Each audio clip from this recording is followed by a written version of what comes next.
Hey everyone, Joshua Gibson here, and you're listening to episode 54 of the Philosophical Weightlifting Podcast. Before we get started, I want to give a quick shout out to the show's sponsor, Bar Shield. Bar Shield created a maintenance kit designed to prevent rust and restore spin to a barbell's sleeves. My discount code, PWPodcast, will get you 10% off of your entire purchase. It will also help me to continue producing great podcasts with amazing guests. Head over to barshieldUSA.com, pick up a kit, and get your bars looking and spinning like new. That's it for the intro. Now let's get on to this week's podcast with Robbie Bourke.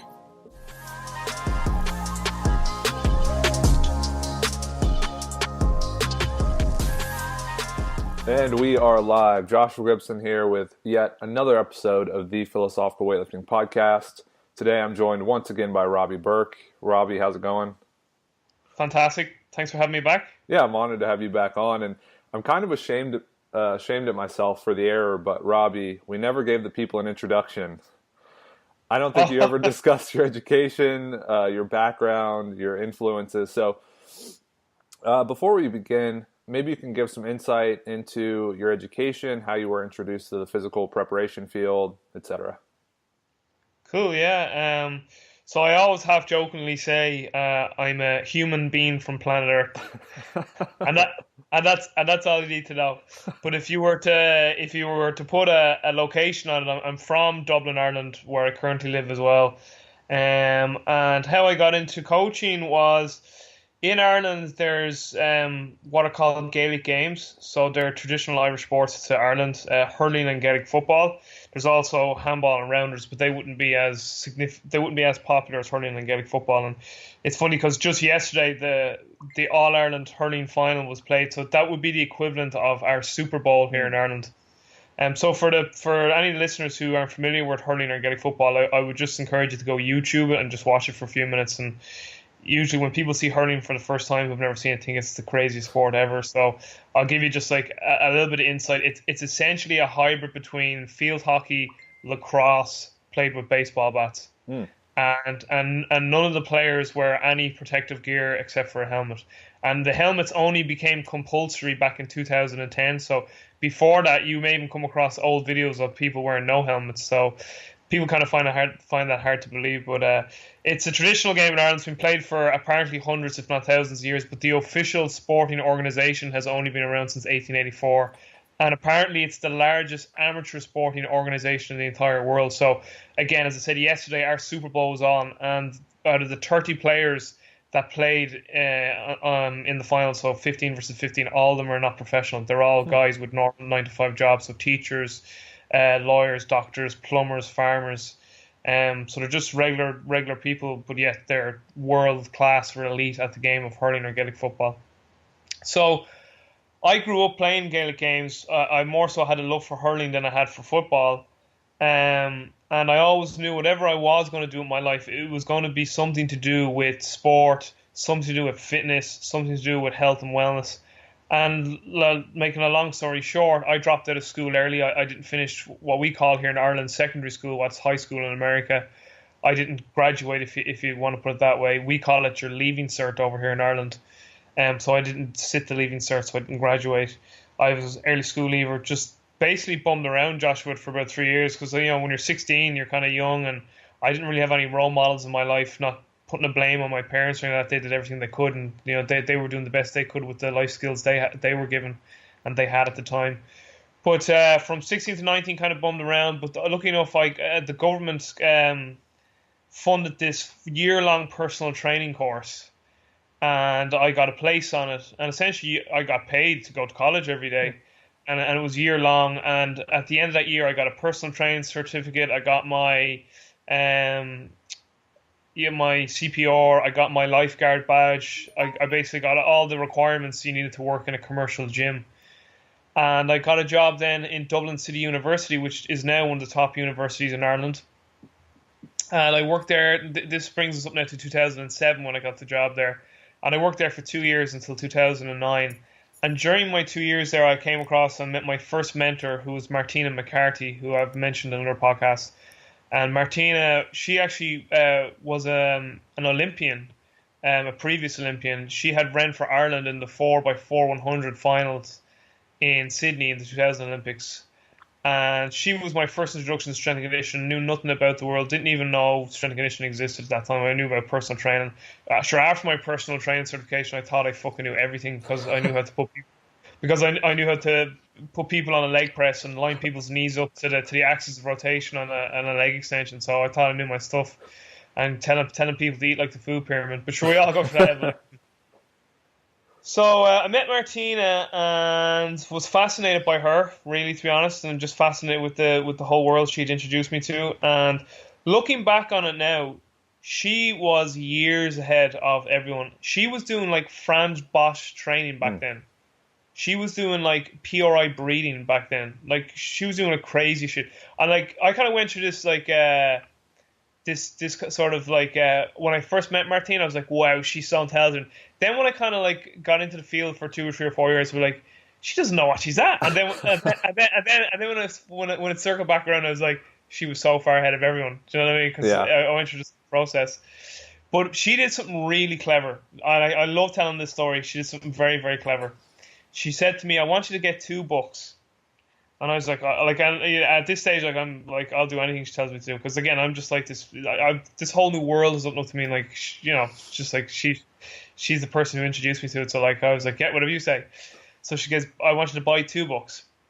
And I love telling this story because people always like shake their head at first when they hear this. But she goes, you're to buy Super Training, and you're to buy Mike Boyle's Functional Training for Sports. Now, anyone who tells a newbie to buy Super Training is a fucking idiot.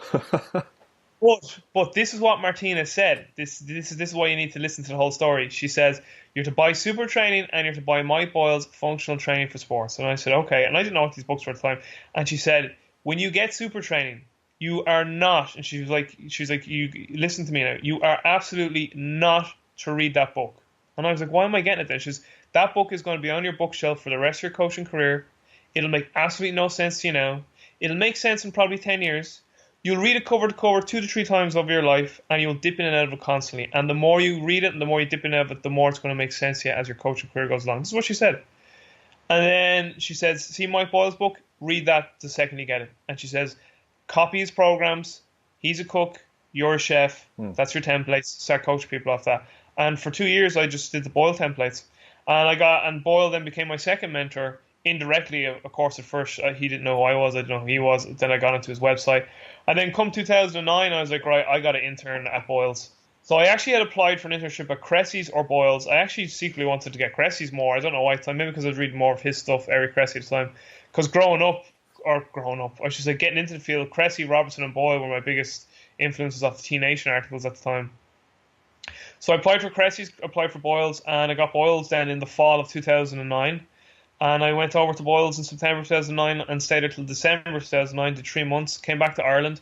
And from basically 2010 till 2017, I was just a freelance coach, coaching all Gaelic Games teams over here for myself, doing my podcast, did a good bit of blogging for maybe 2010-ish to 2013. Then I just kind of stopped because I realised that I know nothing and I'm just writing rubbish. Well, I thought.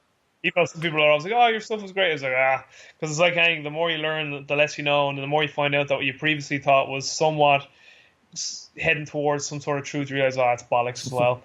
So it just becomes frustrating. And like nearly every week you were like updating, actually, what I said here. But again, that's all part of the journey. But in between those 7 years too, I taught at a personal training college for a year and a half. That was a great experience because it really consolidated a lot of my knowledge in anatomy physiology. And I also did a 3-month internship at Altus at the end of 2016 to the start of 2017, which was a fantastic experience. I got to spend 10 weeks under Stu McMillan, who is just a fantastic human being and a great coach.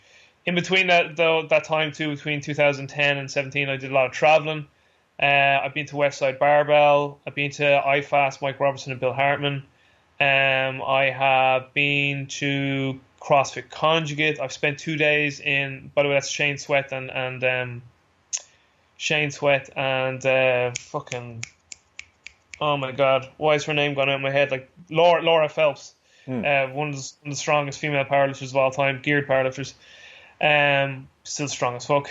We could have the whole discussion. Gear's not gear. She's still strong as fuck. She's still destroying me any day of the week at any physical capacity or quality or test. Spent 2 days with Al Vermeil in his home in Cincinnati. That was a phenomenal experience. Al's been a huge influence on me in terms of programming. I've also spent time with Joel Jameson in Seattle. Been to Seattle twice. When I was in Arizona, I got to meet a lot of people there. I got to spend some time with Mark Verstegen. I got to spend a lot of time with James Fitzgerald, the founder of OPEX, who is a huge mentor in my life and a very cherished friend, along with any person I've named right now. And who else did I see in Arizona? Buddy Morris of the Cardinals, who I'm very good friends with as well. Got to spend some time with Buddy. Brett Contreras, another fantastic individual. So I've done a lot of traveling, seen a lot of places, done a lot of coaching, do a lot of reading, basically a nerd. But that kind of gives you a general sort of outlook of where I am currently now. And just to finish up, I would say I'm a very universal human being, very much a holistic person. Try to always see the whole picture, try to understand that everything is connected, that the whole universe is just one connected whole, and that we can't really take anything in isolation. And just try to be a better person every day by being more present, by being grateful for who I am and what I have. Like a person in the gym on Saturday said to me, "How are you doing?" And I said, "Hey, I'm a white man from a first world country. Things are pretty sweet." So, and I don't mean white man in any sort of racist connotation. I just mean like, if you are a white male in a first world country, you got like the fucking lottery ticket, man. Because there's people over the course of history who you should study and see how they respond. And, the likes of the Martin Luther Kings of the world, the Gandhis, fucking females, the black population back in the time of slavery, and yet these were incredible human beings. Like, they're people that we should really study and hold up on a pedestal, because they really brought a lot of love into the world and a lot of understanding. And that would be another part of my growth over the last few years, that I've really tried to work on just being a better human being. And as I said to you, I think on the last podcast, epigenetics has been a huge fundamental piece in how I currently, and I'm very careful with my words, how I currently see and perceive reality. Epigenetics has allowed me to understand and be aware of that the environment is huge in shaping any organism and any particular individual. And when you come to that appreciation, realization, awareness, all you can ever have then, Joshua, for anyone or anything is just compassion, empathy, understanding, discernment, or better discernment. And just always keeping in your mind that everyone and everything is the way they are for a reason. So that's kind of my operating system of how I'm currently viewing the universe, and that gives you a bit of my background. And as we picked up from the first episode, I can really speak. Yeah, and it's going to be tough for me to kind of make my questions make sense with all that you just said. But studying under so many people that have developed their own systems and their own methods through their decades in the field, how have you come to create your own approach and towards training, and what does that look like? Because I'm sure there are more than two people within that group of individuals you listed off that have conflicting approaches to preparing athletes. So how do you reconcile the differences, and then how do you come to, again, create your own approach? And what, I guess we can dive into what that actually looks like when we're trying to get an athlete stronger, faster, etc. Yeah, I actually don't think there is any two particular individuals that have like a major like huge universal difference between their training methodologies. The way I would answer this is it all goes back to the principles. And if you were to distill down everyone's different methods, you would see that what underpins all of them are very sound training principles. Like, again, how they apply their principles can be different. That comes down to the method. So we have, when it comes to preparing an athlete, like we essentially have our principles, then we have our methodologies, and then we have our means, and our means being the exercises, the methods then being the exact training methods. But then underpinning those methods are the principles. Like we spoke about nutrition on the last episode, your means is the food, your methods is the type of diet, and then your principles are the fundamental nutritional principles of calories in, calories out, macros, micros, timing, frequency, and supplements. So with training, We have the principles of specificity, overload, fatigue management. Yeah, fatigue. So I always kind of go off the Chad Wesley Smith book. Well, I should say Chad Wesley Smith, Mike Isertel, and James Hoffman, where they outline the scientific principles of strength training. So they had a nice hierarchy. It wasn't an exhaustive hierarchy. You could argue that could be one or two other things in there.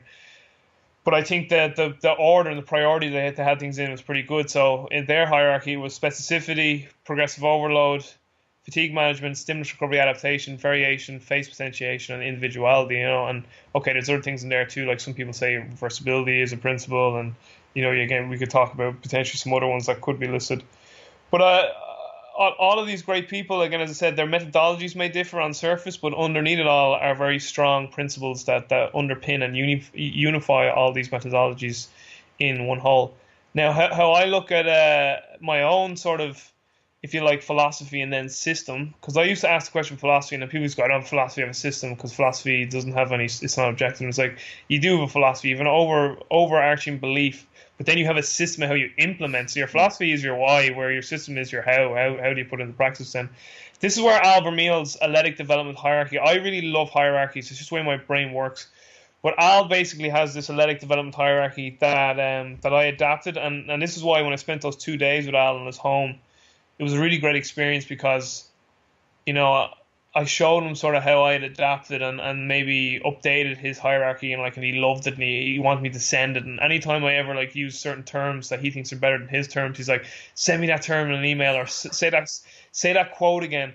So because I actually have a quote that sort of underpins what the athletic development hierarchy represents. So just for the listeners and yourself, maybe I'll send it to you in a JPEG, and I don't know, maybe you can attach it to the show notes. But it is essentially a hierarchy. Think of a pyramid, and the pyramid has all these different qualities on it. And essentially, the premise of the athletic development hierarchy is that, and this is the quote that Al does, all of the preceding qualities need to be optimally developed to support the succeeding qualities higher up in the hierarchy.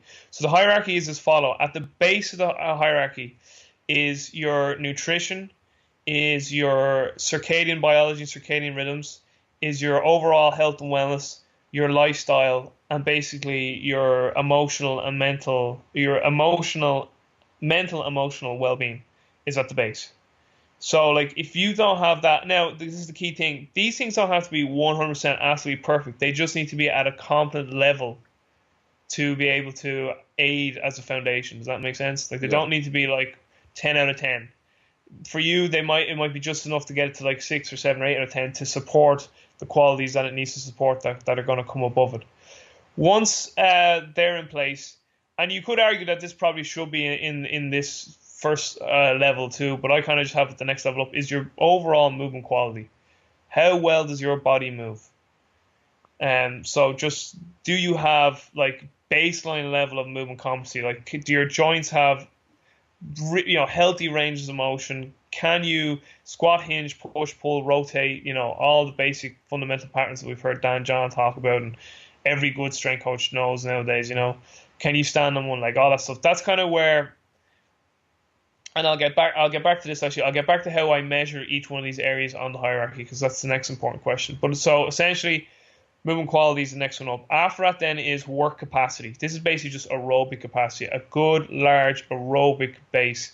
That is so vital from just a general recovery standpoint, a general health and well-being standpoint. So just, do you have a good, robust work capacity?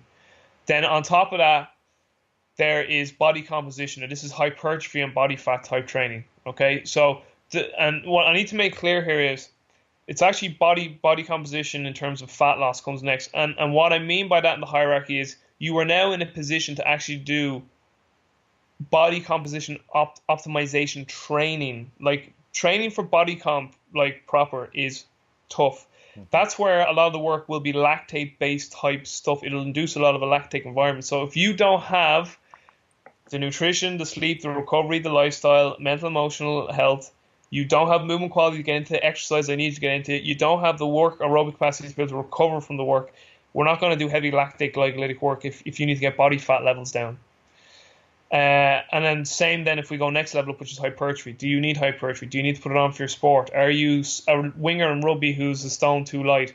Are you an American football player that needs to put on hypertrophy for some body armor? The reason why I actually would have fat loss before putting on hypertrophy is just a hormonal thing. So I'd rather have guys lean and then try and put on cleaner, if you like, tissue than say if you're carrying a lot of body fat and then we go after hypertrophy. So the order for me then will be fat loss first, optimizing your body composition, and then putting on size if that was the case with an individual. So just to start that again, we have our bottom of our pyramid: nutrition, circadian rhythms, lifestyle, and mental emotion well-being, movement quality, work capacity, fat loss, hypertrophy, and then they could be both bracketed in body composition. After hypertrophy, then it's just our classical progression you see in any good strength textbook. General strength, just getting stronger. Maximum strength is next.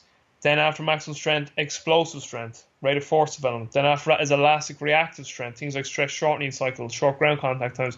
And then at the very top of that pyramid is the pinnacle, the creme de la creme of all human movement, and that is absolute speed. So we have linear absolute speed, linear broken down into the acceleration component, the absolute speed component, and then in team sports, multi-directional speed also sits at the top of that pyramid. Yeah, there's a lot there. And this podcast is mostly geared towards strength athletes, so powerlifters and weightlifters, and people just looking mostly to improve maximal strength. Obviously, for a weightlifter, you want to target other qualities like rate of force development. But I did want to touch on training residuals, and you might have mentioned it a little bit before we got to this point. But when we're looking at that hierarchy and we're kind of going towards an end in a sequenced way, because I don't know what approach you take towards planning your training, but I'm assuming it's like A leads to B, B leads to C, with a thread of each within those buckets. Yeah. But my question's always been, if you focus on developing a quality in training block A, and then we get all the way to E or F, how long does that last, and when should we revisit it, and in what dose? I mean, I'm sure that's a tough question to answer, but I know you'll do a great job. So, well, you kind of answered it there already, because it is a tough question to answer, because there is no answer for it. And this was I know you listened to my episode with Dr. Half, and he basically believes that training residuals are the holy grail of training, in that, first of all, they're just so individualized, training residuals. I mean, there's so much that goes into that. Like, obviously, genetics is going to be a huge thing, but training history and also your training age, like they're going to play significant factors into a residual. Because obviously, the more developed a specific physical capacity is, the longer its decay rate is going to be generally. But you kind of touched on my sort of system there of training, that I'm definitely a vertical integration type person, like Charlie Francis, and as Al Vermeil has also utilized a very similar methodology and system, in that Al has a great saying, you want to keep a thread of everything in your program all the time. So basically my sort of system is that I will emphasize a quality, or I could potentially emphasize two compatible qualities that I can simultaneously develop side by side, because they complement one another, while I maintain all the other qualities at the same time. So that we're never straying too far away from any one particular quality. And I had a really good conversation with Mladen Janovic in my podcast before, and it was funny because at the time I had recently just read this book called Money Mastered Again by Tony Robbins, which is a book essentially on economics and investment. But in that book, they talk about keeping a very diverse portfolio in your investments. So never make one big investment in just one sort of startup project, but to keep a diverse portfolio, like put investments into different sort of areas. And essentially, if you think about it, that's concurrent training. You're not, and so it limits your risk essentially. And Mladen was basically speaking about a very similar thing within our podcast, and saying that if you look at a principle from good economics and good investment, they keep a diverse portfolio in terms of it's concurrent. They don't focus on any one block or put all their eggs in one basket, because it decreases risk in terms of something going very wrong. And he says he sees training and the concurrent or the complex parallel model that Bondarchuk would call it very same. So complex in the Bondarchuk model is you train all qualities all the time, but you just emphasize a particular quality depending on the athlete, where they are in their development, and on a particular stage in the annual plan or in the season or in the competitive calendar where it is in that year. So yeah, residuals are they're a fascinating topic. I find it fascinating. I mean, the one resource most people always mention is Isheron's book and block periodization. A lot of people have just blindly accepted his guidelines and that, like, they just quote them as if like they're biblical, and I'm like, but there really is no good evidence for that. Like, Isheron's kind of making a good, and again, it's kind of like Great FMS, he's making a good stab in the dark. But like, the amount of times I've heard that, I've heard such conflicting thoughts on residuals when it comes to aerobic adaptations. So, like, I heard Mike Young on the Historic Performance podcast with James Darby, where he said that aerobic residuals are very short, but then in Isheron's book, they last 30 days plus or minus 5 days either side. So, but then now, in fairness, I asked Mike about this, and he actually came up with a very good answer. And this isn't to say that this is necessarily the truth or correct, but with aerobic adaptations, we have both central and peripheral. Central being heart and lungs, peripheral being like the aerobic enzymatic adaptations at a cellular level, mitochondrial biogenesis, etc. So at a cellular peripheral level, aerobic adaptations seem to decay pretty quick, is what Mike said. But the central adaptations in terms of like morphology of the heart, left ventricle hypertrophy, they seem to stay around a lot longer and more robust. So maybe that's where there's the bit of conflict, or the information is going awry. But going back to your question on training residuals, how can you tell if something from something that we developed in block A, where is it sitting in block E or D or F or Z all the way down?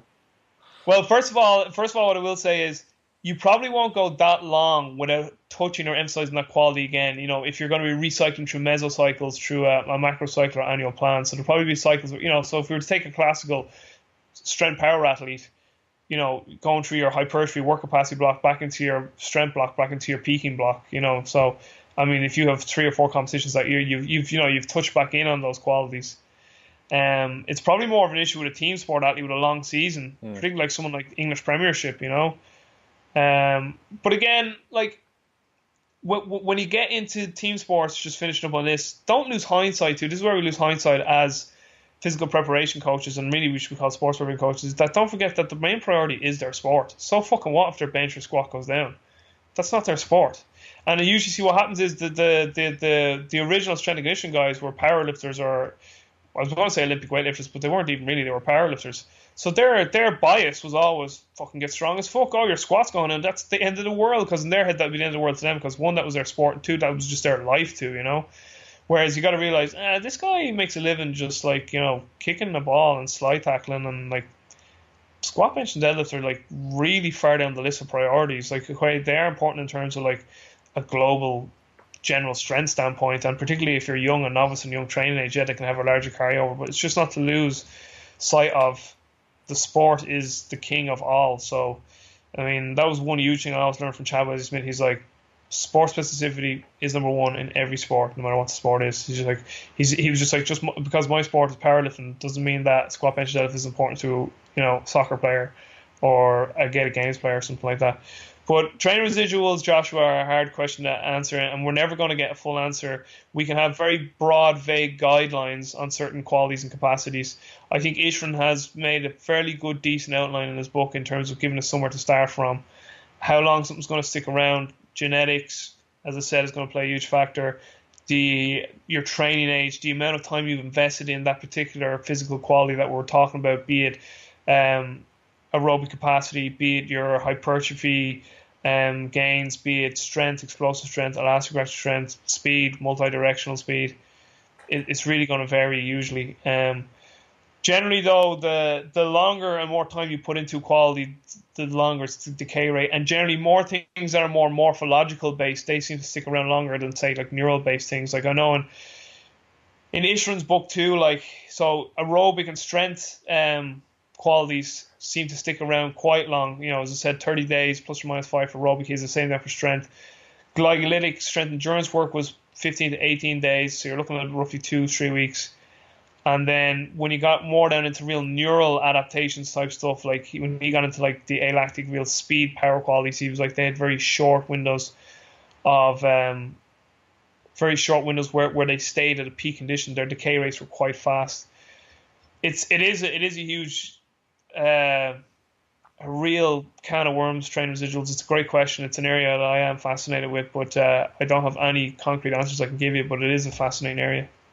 Okay, and then if we're looking at training cycles in and of themselves to develop a particular quality, would you say there's an optimal amount of time? Because I've seen, I've looked at a lot of work that, in terms of block periodization, that will have a work capacity or a hypertrophy phase that's maybe 4 to 5 weeks, and then they go to strength development. So to me, that doesn't seem like a lot of time to develop enough muscle mass or even to allow the athlete to put on a substantial amount that will impact training later on. What are your thoughts in terms of the length of block and then repeating them within a competition schedule, if that makes sense? No, it does make sense. And this is a question that I used to ask myself repeatedly, and the answer to it, or what I was seeing as the answers to this, just never made sense. So I was consistently seeing, like, here is our off-season plan. We do a work capacity block into a strength block into a power block, and then if you marry the energy systems along with that, it was aerobic to like alactic power into alactic capacity, or speed into repeated sprintability. Now I'm talking about team-based sports, and my question was always, what happens though if I have somebody who isn't limited in those qualities? Like, that's not their weakness. That's not their deficit. So, like, why would I waste time practicing or, spending time on something that they're already strong at? So then this way it goes back to the hierarchy that I just discussed, and then the objective testing that I do. That testing guides me where I need to go. So if I test a guy and let's say lifestyle and all that stuff, it's in place. Movement quality, he meets the minimum criteria. Work capacity, he's a fucking engine that will go all day. So, okay, already I know that not much stuff from mobility stability standpoint. Don't need to do a huge aerobic work capacity based on him. He's already off the charts. Body composition, the guy shredded. Yeah, shredded, whatever. He has abs. He's enough muscle mass. He's great. He's an athlete. Strength-wise, numbers are off the table. Then rate of force development, jump profile, not bad. Reactive strength index, fucking awful. Terrible. Acceleration, very good. Once he hits 15 though, not great. 15 to 30, 40 meters, the splits aren't great. Multi-directional speed, not bad. So I've got this guy for 8 weeks, let's say. Am I going to do hypertrophy with him? No. Am I going to do a heavy aerobic based block with him? No. Am I going to do maximal strength where he already has like numbers that are well above what he needs for sport? No. Explosive strength, it was okay. Maybe we're starting to focus in a little more what he needs.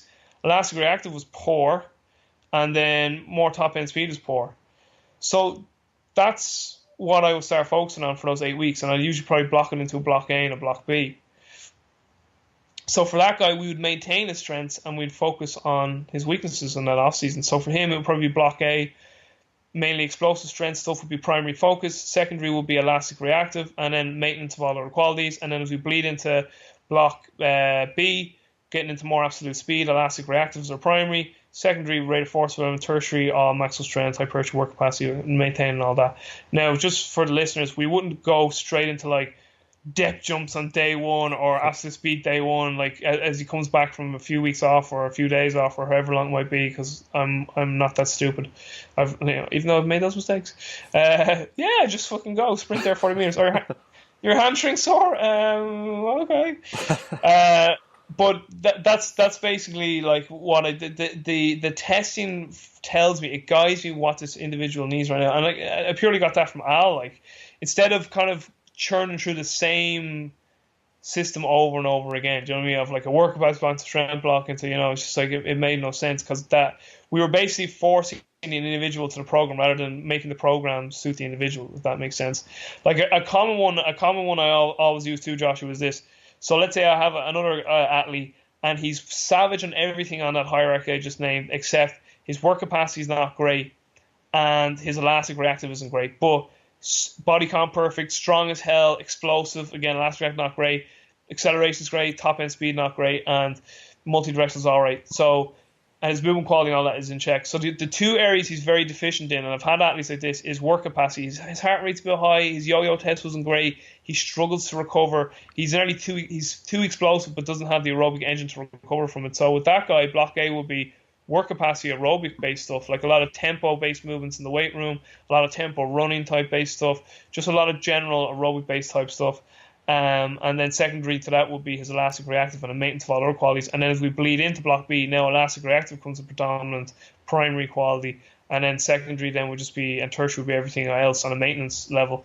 In terms of how long it takes to develop, I mean, that you'd be surprised. I mean, you could get guys who can make substantial hypertrophy gains in a 4 to 5 week block.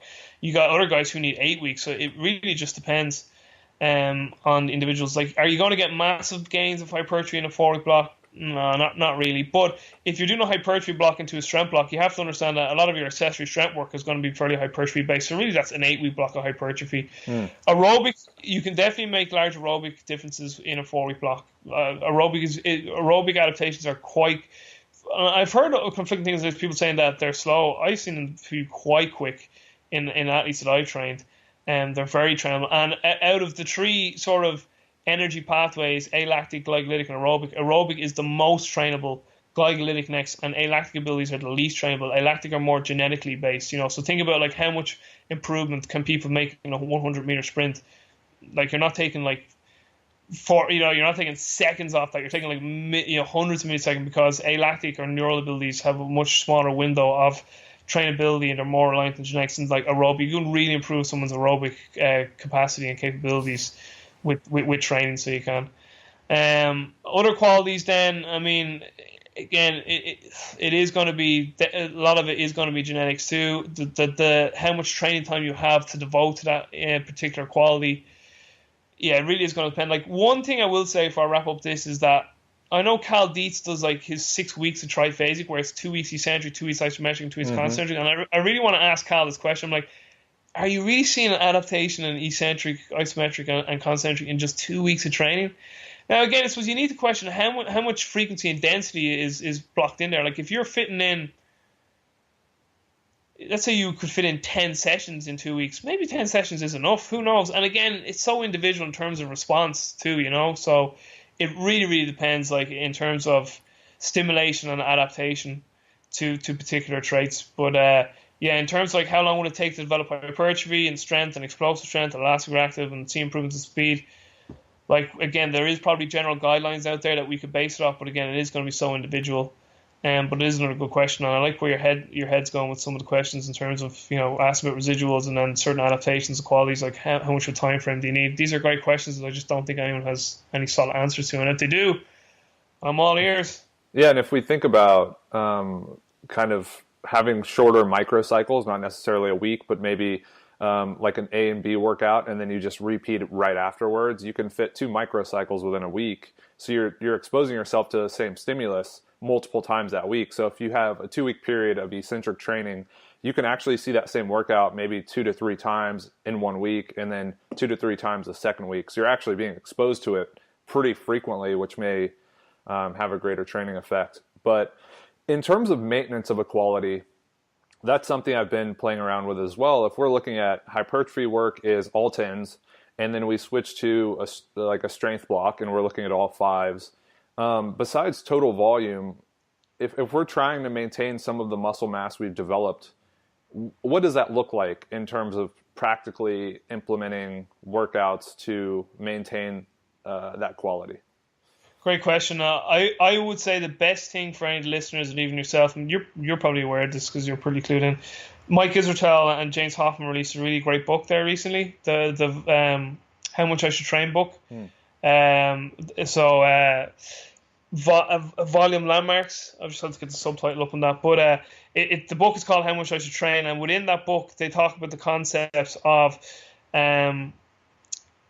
maintenance volume, minimum effective volume, maximum effective volume, and in between minimum effective volume and maximum recoverable volume. I should say. So they have 4 categories. If they have maintenance volume, they have minimum effective volume, they have maximum recoverable volume, and in between minimum effective volume and maximum recoverable volume is maximum adaptive volume. Okay, and what I would encourage people to do if they're very unaware of these terms is just to go read that book. I actually did a good podcast with Mike, an introduction into volume landmarks. I think that's the subtitle of the book, but How Much I Should Train is the name of the book.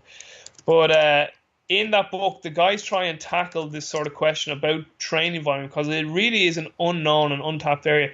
Like, how much training does any one particular individual need at any given time to elicit a specific adaptation? And the book is mainly around hypertrophy and body composition and strength adaptations.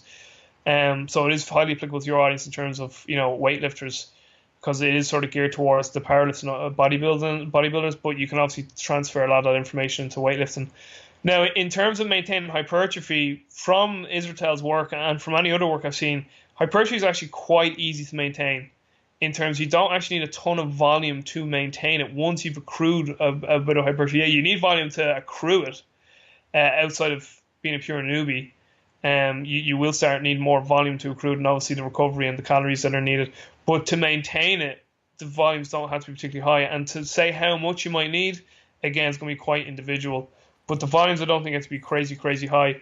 Like, I've seen like easy maintenance on like 15 reps total of certain movements. So like 3 sets of 5, like, you know what I mean?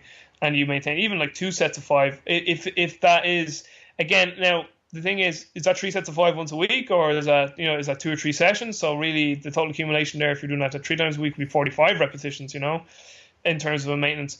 And by the way, don't take any numbers I said there as any sort of, I'm just putting those out as an example. But we don't, again, you're asking great questions. You cannot say, because again, there's a genetic factor, there's a training age factor, but it definitely is easier to maintain a quality than develop it. And with hypertrophy, it doesn't take a lot to maintain your hypertrophy in terms of the volume to maintain it. To accrue it, for most people, takes a good bit of volume and dedication and training and feeding and whatnot. But to maintain it, it doesn't seem to be not. I know that in Scientific Principles of Strength Training by Mike Israel, Chavis Smith, and James Hoffman, and in the How Much I Should Train book, How Much I Should Train, I'm just putting that up, How Much I Should Train, so I want to get that subtitle correct for you. They say that it actually, that strength training in and of itself is enough to maintain hypertrophy gains. So the book's called How Much I Should Train, with the subtitle of An Introduction to Training Volume Landmarks. That's the subtitle. So I interviewed Mike on this book, and I also had James Hoffman on about his recovery book, but we touched on some of the concepts in this How Much I Should Train book too. So I think that's a good reference for people to go to. And even the Scientific Principles of Strength Training that was released 3 years ago would also be a great book. But man, you're after knocking 3 unreal questions out there in a row, because these are questions I've constantly asked and discussed about, and they're fantastic. And I think this is what makes, the field we're in so interesting and why we're so passionate about, because these questions are just so intriguing. And it's just like, again, it comes back to that time-old question that we all roll our eyes to, but we know that it's true. And it depends who we talking about, because not only are individuals different, but we ourselves are a different person on a month-to-month basis. Like, how much sleep did you get last night? What's your caloric intake? How are you feeling? What's going on in your life? That's all going to affect like how much volume is going to be needed to attain a certain, like to develop a certain quality and then maintain a quality. But I think as an overall guiding arching principle, maintenance volumes are a lot more reasonable and a lot less than I think we really think they need to be. Then they definitely are less than developmental volumes, but what I'm trying to say is I think they're a lot less than we even realize they need to be in terms of maintenance for most qualities.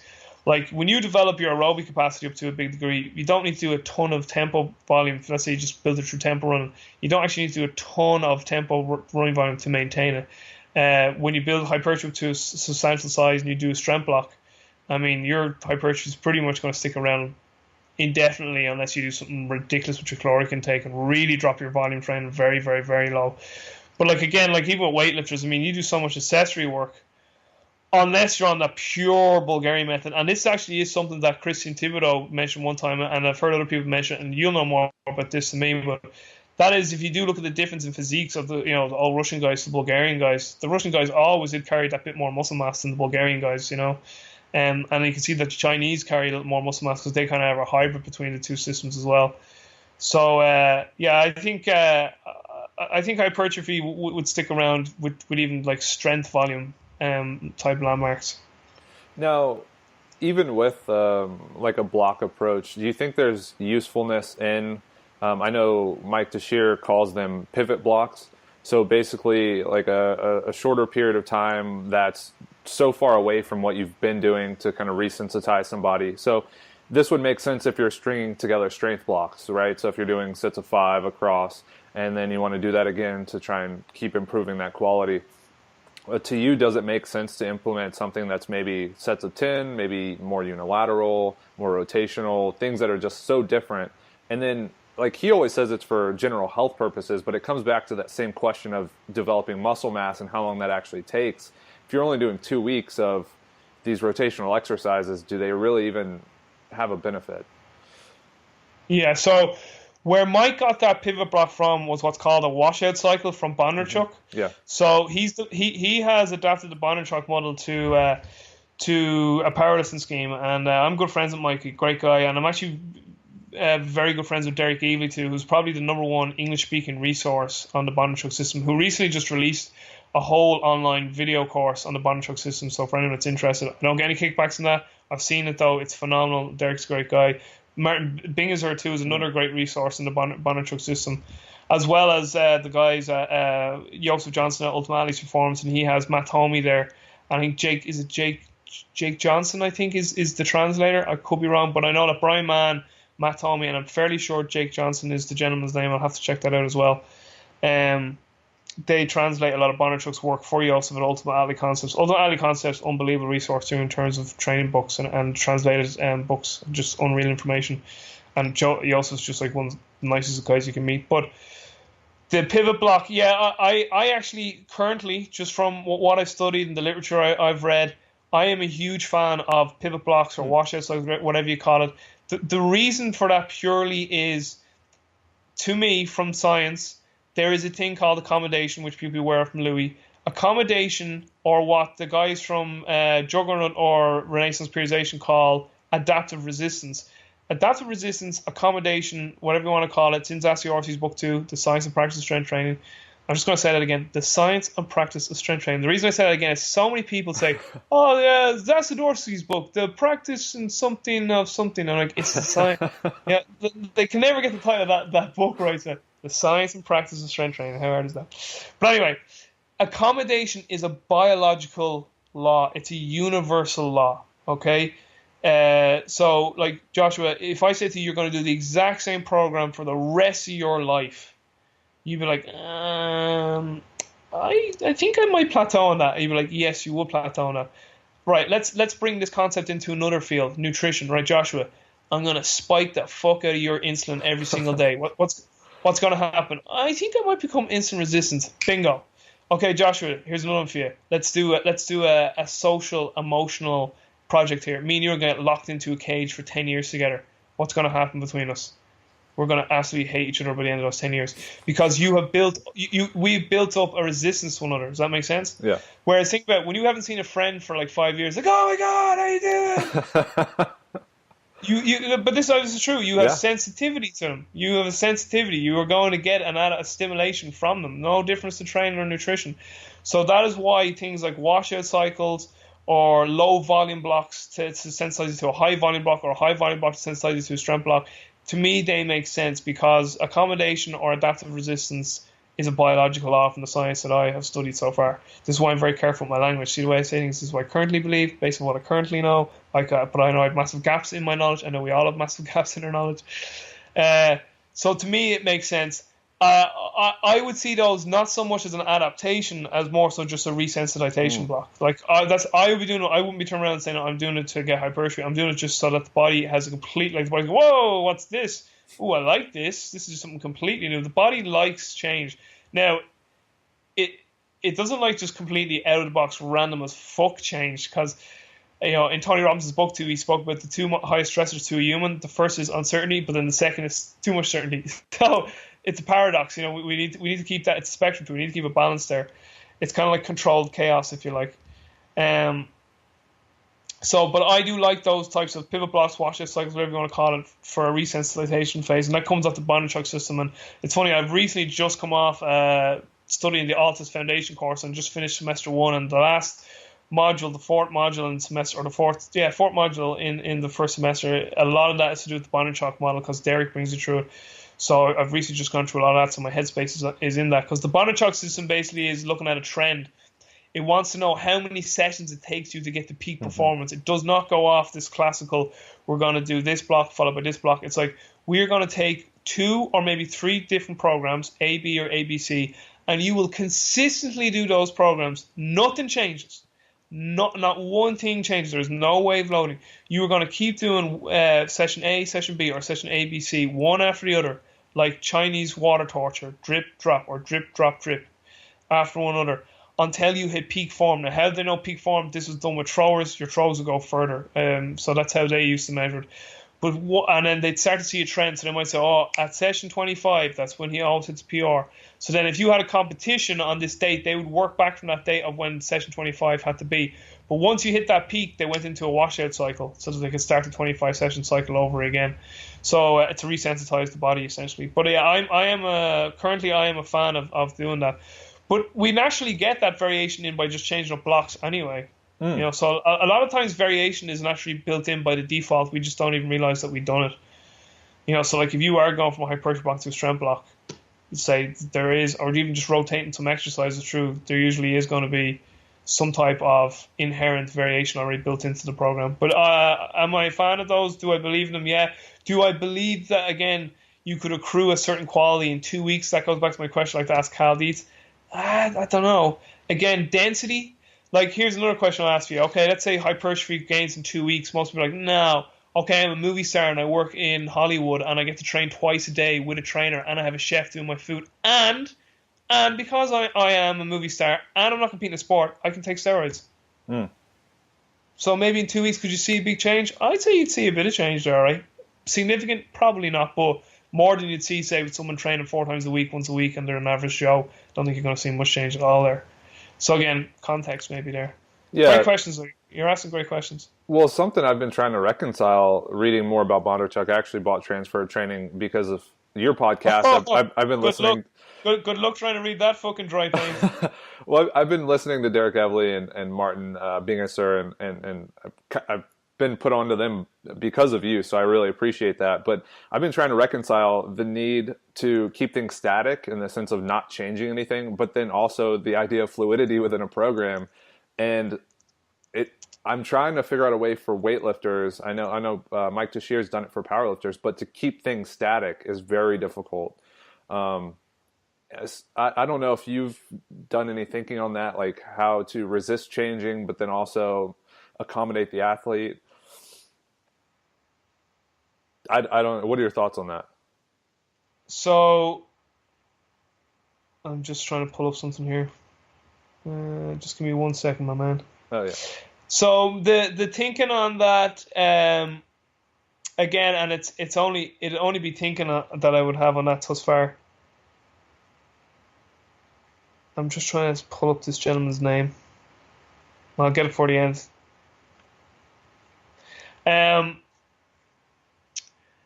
Yeah, because the thing with Derek, the non-wave loading, the fact that, again, that we're dynamic organisms, there's inherent, this is what I'm saying, there's inherent built-in variability to us already, you know, so you're not the same individual every day you walk in, so already there's a variability to that. So are we ever really doing anything that's exactly the same? And even if you study motor controls, like, no squat you ever do is exactly the same. So, like, there's even, like, this is the whole degrees of freedom and Bernstein type thing. How would you apply it to a weightlifter trying to keep things very, very static? I would say, if I were you, the best person to ask that question to is Mike Tashir, you know, because again, that he's incorporated that obviously with powerlifters, which would be, you know, obviously there's a lot of carryover you can have there with the Olympic weightlifters. It is tricky. One thing that comes to my mind straight away is the concept of different personalities. You know, so, and I know, and I've had this conversation with Christian Thibodeau, and I know that there's absolutely no science to his neurotyping, and that a lot of people say it's bullshit, and they say it's bullshit because there is no hard science behind it. But again, I see Christian like I see Gray Cook. He's trying to put something forth that has not come before. The man's trying to, again, if you're going to complain and moan and bitch about it, give me your solution. So a lot of people say, oh, he's just putting that out there to make money. I know Christian personally. I know what drives him. He's not like that at all. Christian's actually a lovely human being, very humble guy, which is not what you would perceive him to be if you just saw a picture of him. But then again, that's because you should never judge a book by its cover. That's why I personally hate first impressions bullshit. You have to have first impressions, make a first impression. That's horseshit, for fuck's sake. I mean, you can meet someone on the worst day of their life and then think, they're an asshole. It's like they're actually the nicest human being ever. You just happen to meet them at that moment in time. But anyway, I digress. But the reason I'm getting into this personality thing is that let's say you try and apply that Bondarchuk system to everyone, and it's just like there's some people that will jive it and there's some people that won't jive it. You get the person who is like loves certainty, loves consistency, loves knowing exactly what's happening. They might thrive on something like that where it's going every day. You get someone who is more extroverted, who loves change, who absolutely despises routine. That'll be torture to them. You know what I mean? And then probably the most important thing to any success in any program, this is probably a universal principle. It's not even a principle. It's just like almost an accepted thing that we actually never. It's so accepted we often forget to fucking say it. Adherence, consistency. Like, how many times have you heard the worst program done consistently will always beat the shit out of the best program on paper that's never done consistently? Like, it's true. So it's, again, really good question. How would you implement it with a weightlifter? Man, I would just... I know this is going to sound like a stupid answer, but I would just implement it and see it'd be trial and error. Well, that didn't work, or that did work, or you might start saying, you know what, there isn't this personality thing. It really worked well with Jane over there, but Jane is very control freak, likes to know exactly what we're doing. Whereas, fucking John over there is loud and extroverted and like, one day he's doing 5-3-1 as a session work, the next day he's doing fucking 1x20 by, he's a problem hopper. He's not going to stick on that whatsoever, It is an interesting question, all right. But listen, again, I mentioned the Bulgarians here a while back. Was the Bulgarians here so much different to that? Mm-mm. If you were to sit back at the classical one, like apparently, I used to think that the stories about the Bulgarians was absolute horseshit. That it was just people over, people hear things through the grapevine, and then they started to like cinematize it almost. Like, oh, this, and I was like, I bet you that wasn't the case if you were there. There's no way all they did was front squat and the two lifts and maybe a back squat. There's no way they worked up to a max every day. Now, what I heard was that they worked up to a brand new max, and I was like, well, first of all, that's impossible. But I go, there's no way they max out every day. There's no way. And then when I obviously spoke to Max Ieda from Juggernaut, he's like, no, that is actually what they done. And he's like, and IBJF actually had toyed around with the idea of dropping everything but the two lifts. Like, and I was like, that is so fucking stupid. I don't know. Like, then people are like, it worked. I was like, it worked, but it left a trail of disaster behind, all right? Like, just fucking, I'd love to actually go and investigate, like, how mentally those guys are after all those years. But, I think with applying that Bondarchuk model, it'll probably work for some. Again, going back to certain personality types. How would you go about applying it? I think you're just going to have to do a trial and error, pick out someone. I mean, start maybe with yourself even. You're probably the best. If you think that you could stick to something like that, and see how you go. Like, it does take a big leap of faith because an awful lot of times there's a drop in performance. Now, he talks about that there's three types. Type 1 is just they have a straight linear progression. Type 2 is they decrease and then they grow. And then type 3s, he says, they actually maintain, they don't do anything for a while, then they drop, then they grow. He says they're very rare. But a lot of times if you're a type 2, like, there'll be a drop in performance before there's an increase. But, like, the other thing too is with the weightlifting is, like, there's a lot more fatigue accrued than throwing a hammer. So that's where, like, talking to someone like Mike Toshier, who's done it in powerlifting, I think would be a much better bet than someone like me, whose main background has just been in team sports. But again, another great question, another great idea, and I think the best way to go about it would be to start with yourself and then maybe take an athlete who you think would have the personality that type of system would suit and see how it goes and see if they would be willing to, take the, not take the risk, but, take a bit of a chance or a leap of faith on it. Yeah, and I know we've been going for quite some time. I do have one last kind of question and topic. Okay, great.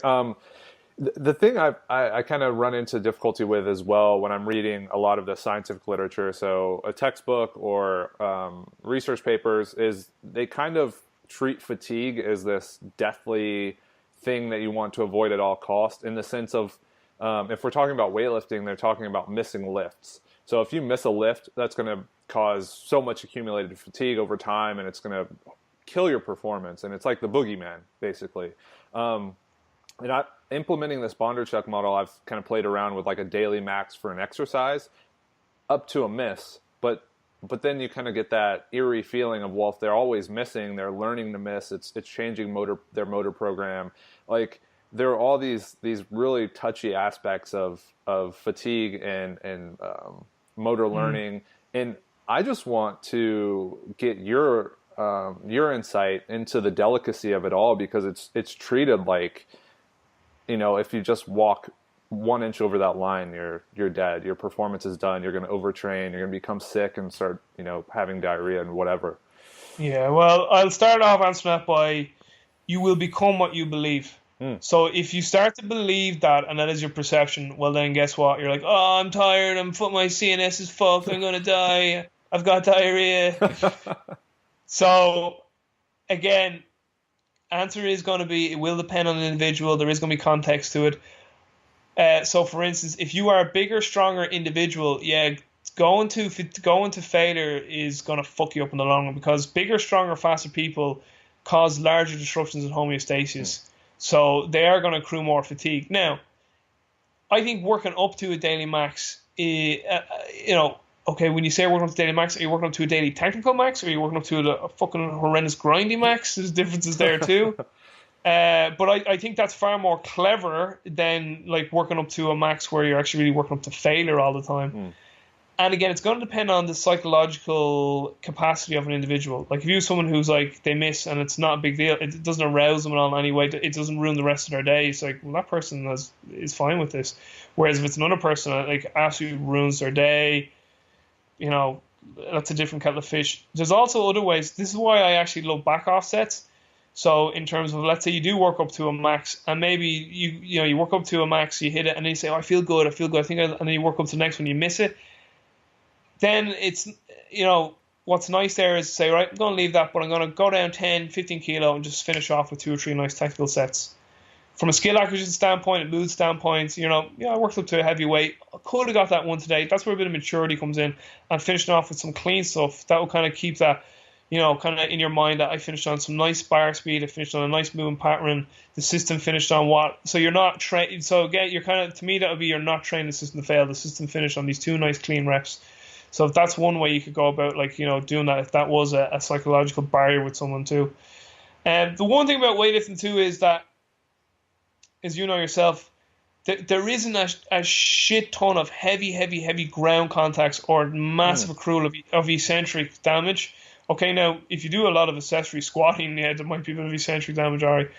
But, that's why you can taper a bit more than powerlifters, you know what I mean? In stuff like that. And also too, you could necessarily play around with maybe maxing out on more accessory movements in terms of like pulls. They'd be less maybe detrimental than a full lift. If you wanted to get heavy load into your hand and really push it out. But again, I suppose it depends. Now, you'll know more about this than me, but again, it depends on where a particular weakness lies on an individual lifter. Is it a strength issue? Is it they need more speed? Stuff like that. So that will obviously guide their accessory work. But answer your question, going up to fatigue. Yeah, I think some people are afraid of fatigue. It's getting to the stage where, I don't get fatigue. It's like the pendulum swings a little bit. But it will depend on the individual in terms of how big is their training age, how technically skilled are they, how mature are they to know when to call it a day, or when they individually know how far they can push. Because there are those, like, notice, I've seen athletes or lifters like this who they miss a lift, and you're saying in your head, you should probably call it a day there, and they go, no, I'm gonna go one more, and they feel that they will get this lift, and then even though you might, I think that's a stupid idea, and then they do it and they hit it, and you're like, they know their body better than I know their body, So, and that usually comes with the more mature athletes, but I think working up to a max every day, if it's done cleanly, if it's done well technically, this is just giving broad general guidelines, it's done with a person who's mature, who knows their body, who's good, maybe. Now, I know Max Aya doesn't believe in RPs for weightlifting, but, for squatting and stuff, for powerlifting or accessory work, because it's easier to gauge. But someone who can, who's able to perceive the effort of a lift better, who's just more in tune with their body. Usually that's going to come with older, more mature lifters. Yeah, I think it's fine. I think it's okay. I don't think you should do it all year round. Obviously, I think you should have those, down cycles, if you want to call it a washout, a pivot cycle again, or just a cycle where you just don't go to failure. It's like, right, it's just about technical work now, working on some deficiencies. I'm working on like just weaknesses type stuff. You basically take time off the heavy shit. I think it's fine. Again, and then the psychological aspect of the lifter, are they mature enough and emotionally stable enough to know that they're teetering on the edge of like they might miss a lift and it's not going to fuck up their training day or the rest of their day, so they're not going home like fighting with their spouse because they missed a single. A lot of it depends. But I will finish up with saying, in terms of fatigue, listen, Joshua, how are we measuring the fatigue? How are you knowing it's detrimental to their physiology if you're not objectively tracking that? So again, this is where I go back to at least taking some type of measures there. And that's why HRV is good. Like, again, people are going to hear this and be like, oh, like it has this and that. I'm like, give me your solution and it's better than nothing. Because at least we know how detrimental that load, or we're getting some idea of how detrimental that load is to your system. Like if you're someone who's hitting heavy singles and going to maxes and all that, and like you're showing up in ambers and greens and the odd red now and again, it's like, it's not that bad. Whereas you show someone else, it's like, holy fuck. And you might be getting terrible HRV scores on the person who hasn't got the psychological maturity to handle that. And it's the stress of the psychology of it that's fucking has their HRV in the tank, not the actual physical loading of actually doing the actual methodology, you know what I mean? So there's many windows to it. The maturity of the person, how we actually objectively knowing if they're accumulating fatigue, instead of just perceiving it in our minds. As I started this answer off with, you will become what you believe. That's like when I get into like discussions on health and wellness and people are all like, oh, I was told I had this disease or disorder. I'm like, well, why did you choose to believe that? Because you did. You've chosen to believe what someone individual told you. And that's just, because usually it's because the other person was in a perceived state of authority. Again, all that shite we could talk about. Yeah, again, you're asking great questions, great conversation. But again, going to maximum day, it's going to really depend down to the individual on so many things. Their training background, their maturity, their psychological, mental stability. There's so many factors in that. So there is no one way. But I do think that some people are afraid of, too much fatigue. But what I would say to those people is, how are you measuring the fatigue objectively? Like, how do you know it is causing fatigue to this, like radical fatigue to the system? So yeah, and I have noticed that people like categories, so they like to fit themselves into a little box. Like, I have this disorder or this disease, and I think that kind of walls them off to having the symptoms of the disease as well, or the disorder, and makes it more difficult to kind of escape that. I was listening to a lot of the James Smith podcast you've recorded, admittedly, Jesus. Admittedly, they're tough to listen to at times, not because they're by any means not interesting, but because some of his language is just over my head. But as far as the mental qualities such as toughness and outlook on training and just self-talk, all of those different qualities that impact how you recover from training and how you respond to training, how much of that do you think you can teach or learn, and how would you go about creating someone with a more adaptive psychological profile? So it is absolutely trainable, without question, because your brain is a neuroplastic organ, so it absolutely is trainable. How to bring it about? It starts off with just awareness. If somebody's not aware of anything, well, then it can't be improved upon. So it would just be through education. How that education is delivered needs to be very careful. We all know of the situation of where we gain a little bit of information that we think could help people, and we try and force that information on people, and that just never goes well, because you can't you can't project your values and priorities onto other human beings, because it isn't their values and priorities. All you can do is be the change you want to see in the world, as Gandhi said. And generally, if you start to live the change you want to see, people then are attracted to the energy and vibration that you emit. So they'll start to resonate. They'll start to go, that guy has something that I really want to know. So I'm going to start sticking around him and just talking and conversing with him. And in terms of psychological preparation, if I was to try and develop that culture within a team or even an individual, with a team, I would present it in a meeting setting, and make people aware of it and make it a very interactive sort of situation of, again, just it would be a large talk around, again, environment and how environment shapes us as human beings, and to realize that we all have biases and that experiences have led us to be the particular individual that we are right now in this current moment in time. And to realize, again, as I said in this podcast and our last podcast, that everyone and everything is the way they are for a reason. Now, just be very clear on that. Just because this is something that actually needs to be stated, because people, again, misinterpret what I say here sometimes to mean that because I have an appreciation that everyone and everything is there for a reason, that I somehow give a free pass to everyone, or that I love and like everyone. And that's not the case at all. Like, is there people who I think are assholes? Yeah, loads of people who are assholes, gobshites, wankers, whatever you want to call them. But I understand that they're that way for a reason. So there's a very famous saying, I heard it from John Wooden, but it wasn't John Wooden saying, he was quoting another coach. But essentially what the coach said to John Wooden was, I don't like all of my players, but I love all of them. And what he meant by that was I have unconditional love for everyone. Unconditional love means you love and understand everyone. It doesn't mean you like everyone. You don't have to like everyone. And to say that you actually like someone when you really deep down in your gut to the Mario Bones don't, that causes massive conflict inside someone. Because now you're lying to yourself. And then if you go read like the Bible, and I'm not having a stab at anyone who is religious, but the Bible says don't lie, but love everyone. Oh, that's conflict right there, bud. You know what I mean? Mm-hmm. Because there are no wrong feelings. And this isn't me speaking, by the way. I have a bias in this because I'm usually influenced by Alan Watts. And Alan Watts said this, and to me it just resonates and makes sense.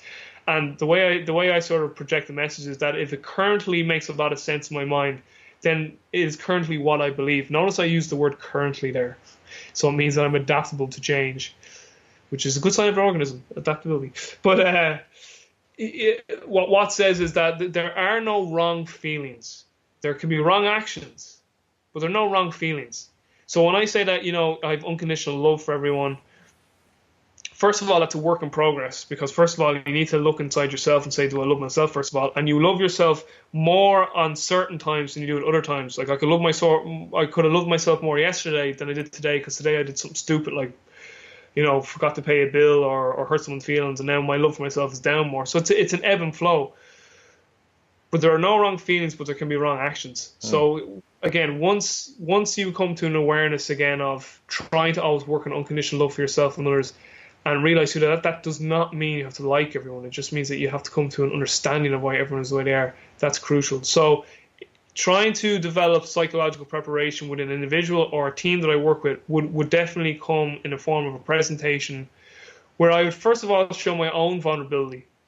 Because you want someone to be vulnerable in front of you, you gotta show that you're willing to go to the same steps and the same extreme too. Show, and that's why I always say, listen, any message I give to everyone is coming from a human being just like you, who is just as flawed, who is just as scared on a day-to-day basis of the same stupid things that we all think about: money, what people think, family, friends. We all have the same self-doubts, the same demons. Oh, I'm fat, I can't get a six-pack, I'm not muscly enough, I'm not strong enough, my knees are achy, I need to drink water. Just everything that we think about, It's to be able to, at some stage of the day or the week or at night time, to step back and reflect and just get a bigger perspective on things and know where everything sits. But to finally wrap that question up, because I'm rambling now, it will come in the form of bringing it to someone's awareness that you are in control of your thoughts. You control your mind. And if there's one book I'd recommend on that, Viktor Frankl's Man's Search for Meaning. Viktor Frankl is a fascinating human being. I spoke with this at the start of the podcast, which said, listen, I'm a white person in a first world country. There's another guy, fucking Jewish, during World War II. Fascinating that he was a Jewish psychiatrist in a Nazi camp. Like, what an amazing learning experience. Like, to be someone who studies like psychological disorders of people, to be in a Nazi camp. And he went around, he survived the Holocaust, and he went around the world and he'd lecture And his main tenet of his message was that every human being has ultimate freedom at any time they wanted. And most people could not reconcile with this message. They were like, you were in the Holocaust, you were in the camps, you had no freedom. What are you talking about, man? And he was like, the Nazis could control every single external thing about my life. But the one thing they could never, ever, ever control was the internal workings of my mind. And he's like, that is ultimate human freedom. And if you can get to a place and a position where you can transcend to that capability, I can't even fathom it. Like, I'm emotional thinking about that. Can you even imagine that, Joshua, being that, and to have that presence, like, in that situation? It's phenomenal. But the message that he gave to the world was that you can work to controlling your thoughts. You can work to controlling your perception of your environment. And, like, when we're talking about sport, man, in the grand scheme of life, that's nothing compared to what that man went through. So is it trainable? 100% it's trainable. How would I tell someone it's trainable? Through bringing it into awareness in a presentation setting, discussing, relaying stories like that of a great man like Viktor Frankl, bringing the works of Bruce Lipton on epigenetics into the equation, letting people know that, listen, everyone is the way they are for a reason. Their environment had a massive influence in shaping who they are. Their upbringing, their culture, their religion, everything has led them to be the persons they are. They all have biases. And even with all of that, even if all that awareness came to fruition, and even as someone who's speaking right now, being aware of your biases, I still have biases that I'm not aware of because they're so deeply seated and subconscious.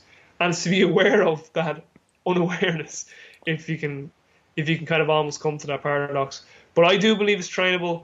How would I train it? By bringing it to someone's awareness, by bringing it to their awareness that, listen, you are in control of your thoughts and perceptions. What would that look like in action?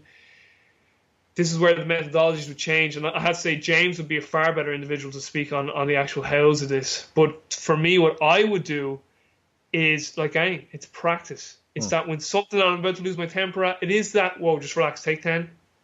And then that, if you give it 10, you take a breath, let the parasympathetic side kick in, and then that perspective voice goes into your head and says, listen, it's just a laptop. You can get a new laptop. Listen, it's just an iPhone. You can get a new phone. Listen, it's just a bowl that you broke. You can buy a new bowl. It's just a piece of clothing. It's, and then that voice starts to be more rational, and you're like calming down, and you're like, you know what?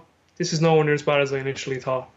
And then that becomes more of a habit. Now, one thing I will say personally, I've become way more chilled over the last few years, like so much more chilled, because I'm just like,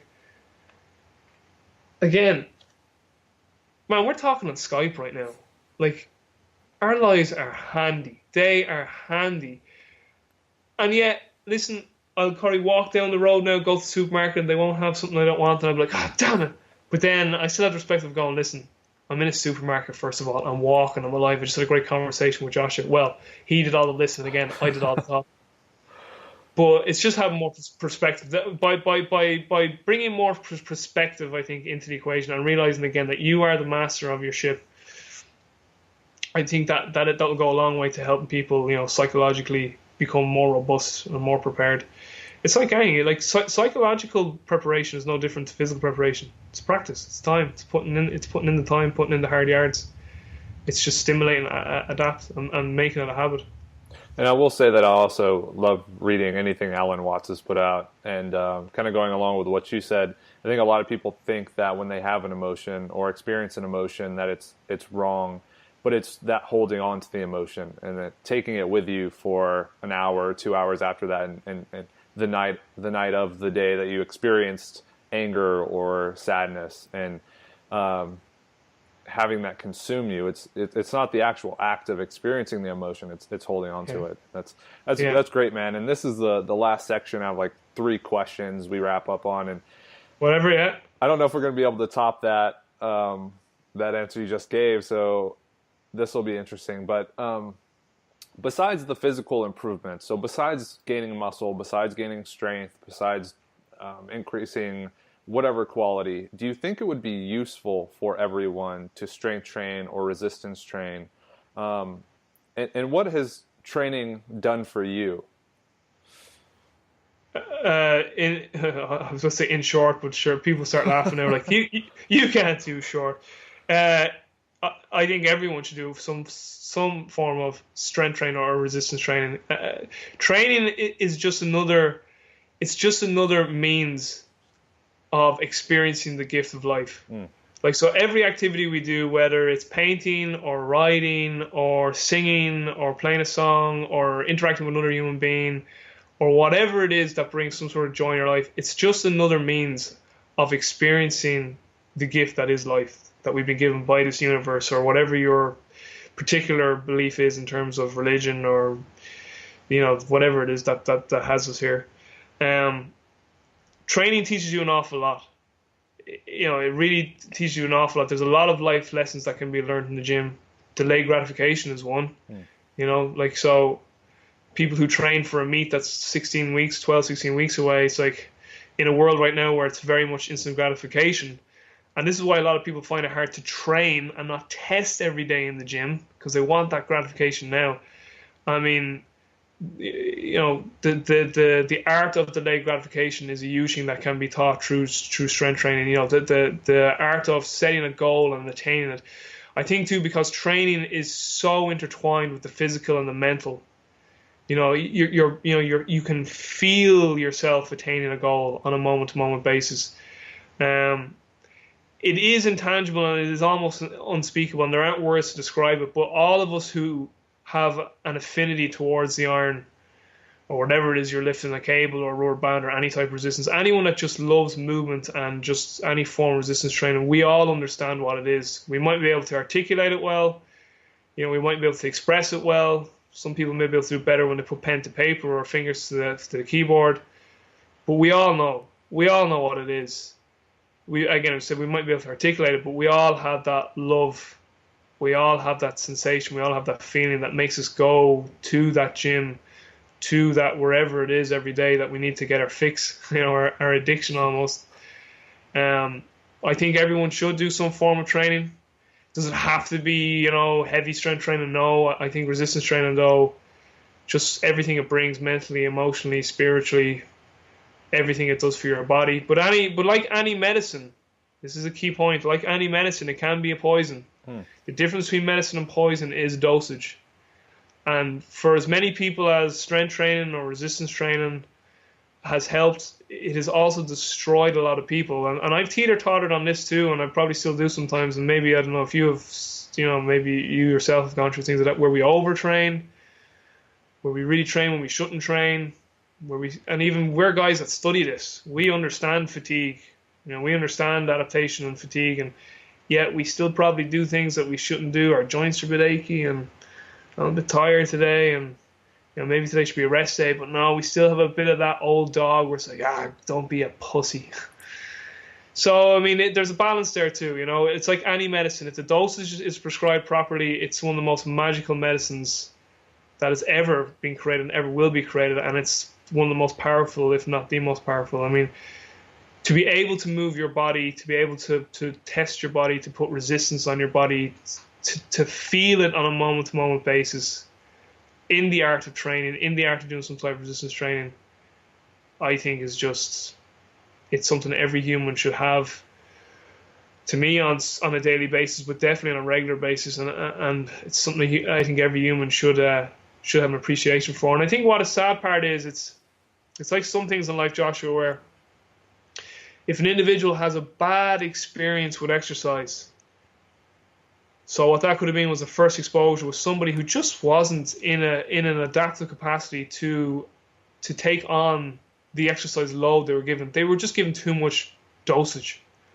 They got a bad doses of the drug by just a poor doctor that day, if you get what I'm saying here with the analogy. So a bad coach took someone who's very unfit and absolutely destroyed him, and that scared the person off exercise. In their mind, exercise is that it's pain, it's torture, it's failure.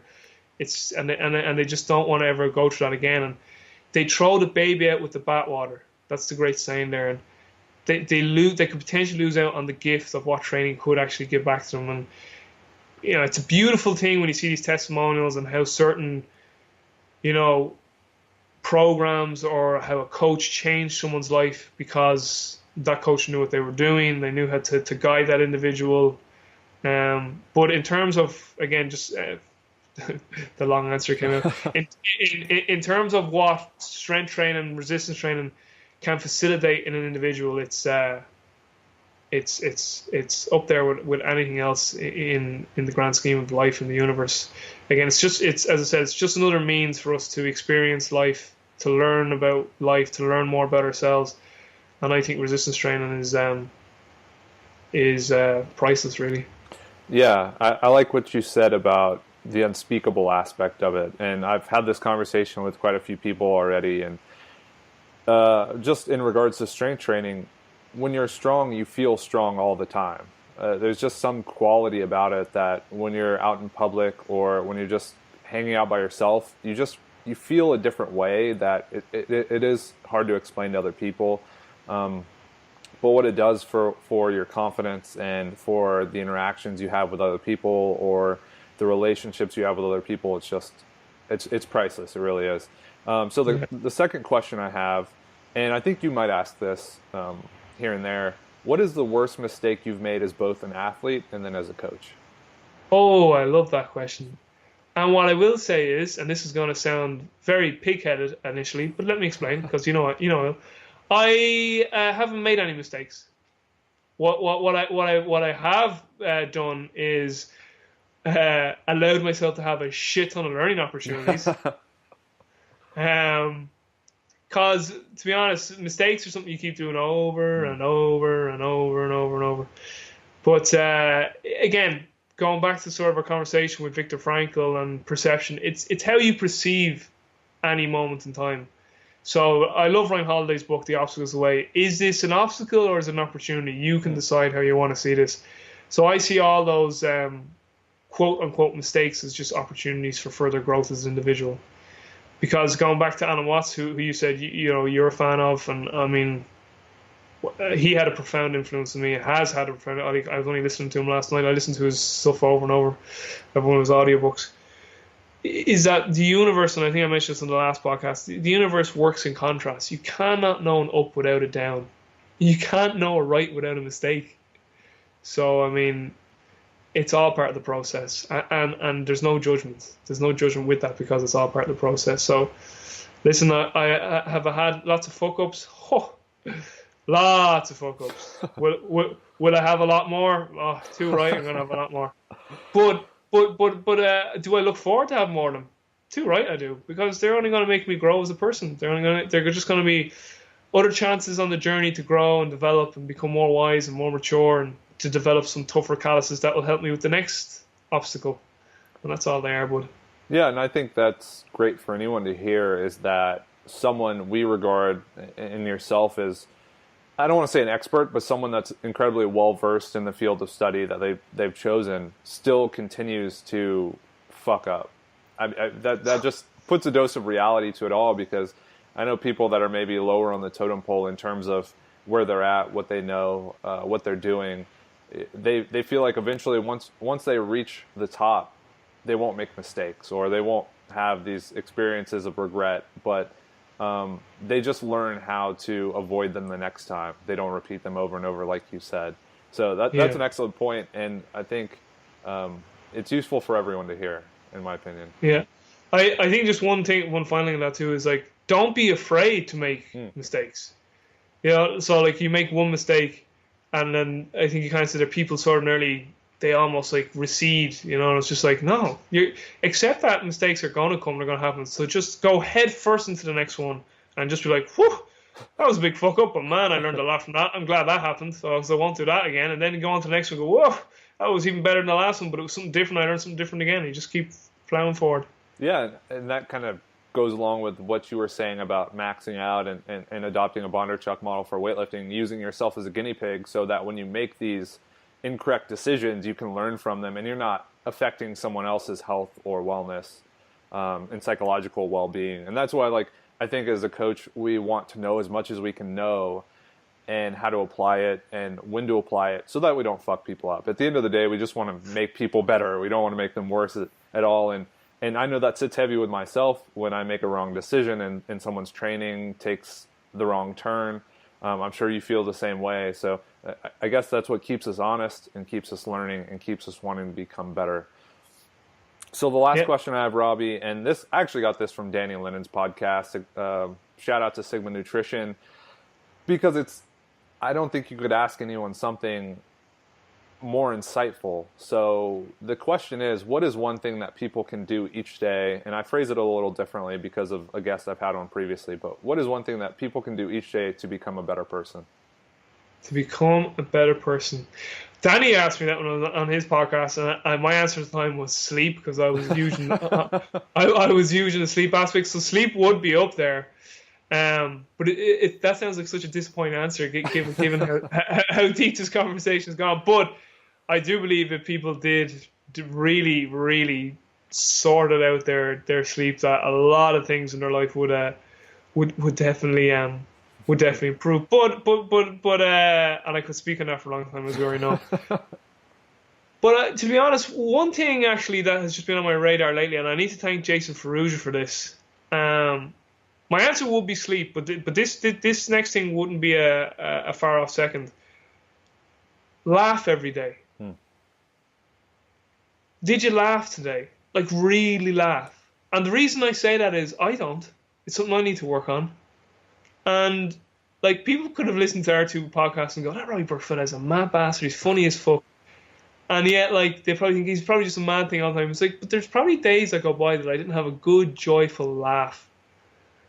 And it's funny because last week I was in the library. Surprise, surprise. But I was in the library and I was waiting for my iPad it went dead, so I was waiting for it to charge. First world problems, damn it. And I just went on my phone to YouTube, because usually my recommended channels always put something up nice, you hear me? They always put something that I'd be interested in, you know? And for whatever reason, this clip came up, and it was a comedy sketch. Now, it was an Irish one, so it won't make any sense to any of the international listeners. But it was fucking hilarious.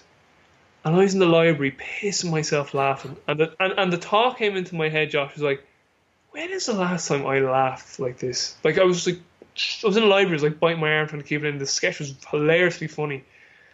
And I just felt so great for the rest of the evening. And I thought about that. And when Jason Ferrugia, and that episode will be out at some stage with the OPEX guys, when he said that, I was like, you know what, that is so true. Because to me, again, as we spoke about with the question on resistance training, laughter is another form of medicine. And I do think laughter is very, very important. And it's funny, I always get these sort of concepts and ideas in my head of, like, when you're at, like, the depths of darkness, that's when you need to start thinking about, like, things like laughter. Like, I always think about, like, you know, as serious as all as we can get sometimes, think about some of the, like, the crazy, weird, funny shit that, like, our body does. Like farting. Farting's hilarious. Like, think about it. Farts are hilarious. Like, think about how serious we could be. And, like, imagine, like, just being in the White House and, like, Russia are gonna they're gonna shoot a nuke, and some, like, Secretary of State just lets one go, and they're like, "Did you just, you smelly bastard?" Like, do you know what I mean? I just think that, like snots. Like, what the fuck is a snot, man? Earwax. Like, these things are just outrageous. It's just like, it's as if, like, you know, like, God or the universe or Mother Nature, in all of their wisdom, we're just like, listen, it's, you know, don't take it too serious. I'm going to leave these little things here to make sure they remind you that it isn't all that too serious. You know what I mean? Burping, farting, just having good jokes, good laughter. So I think sleep is number one, but I think that will be far off second place. Water too. Drink more water, people. You know, I think a lot of issues will be solved from rehydration. But a good laugh, a really good laugh. And I'll finish with this. Dave Tanney, he had a great saying, and I didn't hear this from Dave Tanney. It was actually one of his assistants at Seattle Sounders, who was on Mike Robertson's podcast. Chad. I'm going to butcher his second name, so Chad knows his first name. He said that Dave Tanney said to him, "Take your passion seriously, but don't take yourself seriously." And I think I might have said it in the last podcast. And I thought that was a beautiful quote. You know, that be very grateful and be very appreciative for the gift that you've been given. And that gift you've been given is life. and to the best of your ability. And I struggle, I just said this a few moments ago, I struggle with this on a day-to-day basis, overcome my fears and my demons, but do your best to live it to the full. Whatever that full is for you, whatever fulfills your day-to-day basis. But in the process of doing that, don't take yourself so seriously. Have a laugh. Love it.